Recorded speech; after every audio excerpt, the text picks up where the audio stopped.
Agression de 2 de nos journalistes ce matin. Voici déjà 2 ans que nos équipes sont systématiquement prises à partie sur le terrain lors des manifestations.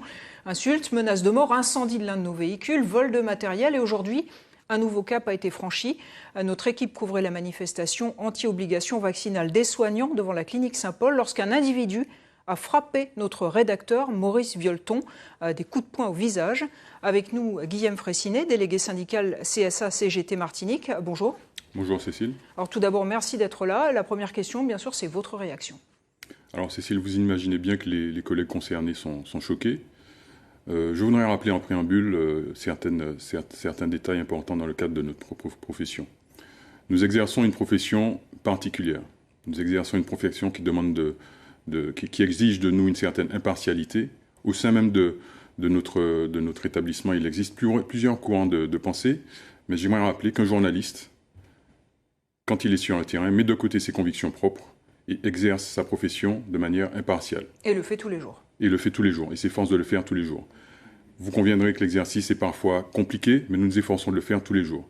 Pour en venir à cette agression, c'est une agression inadmissible, inacceptable. Nous avons franchi un cap. Ça fait 25 ans maintenant que j'exerce cette profession, mais depuis 2 ans, force est de constater que la donne a changé et que la violence monte crescendo vis-à-vis des journalistes qui se retrouvent sur le terrain pour couvrir telle ou telle manifestation. J'aimerais rappeler également qu'un journaliste n'est à la botte de qui que ce soit, de quelque lobby que ce soit, quelque pensée philosophique que ce soit, quelque conseil ou je ne sais quoi. Un journaliste exerce sa profession en toute liberté.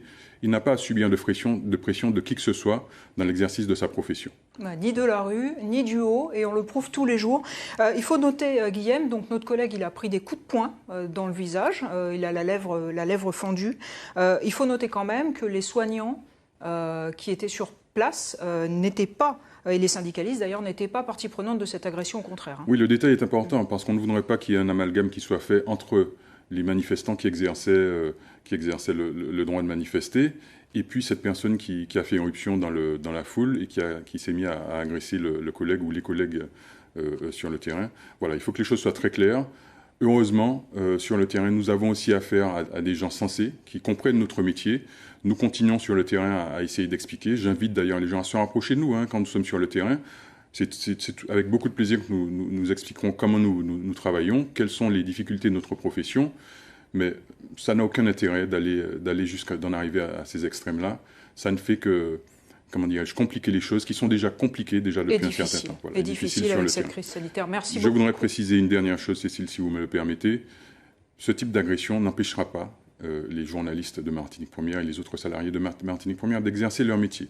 Nous sommes parfois choqués lorsque nous sommes agressés, mais nous ne sommes pas impressionnés et nous continuerons d'exercer notre profession avec amour. C'est important de le dire. Merci beaucoup, donc, Guillaume Fraissinet, délégué syndical de notre entreprise.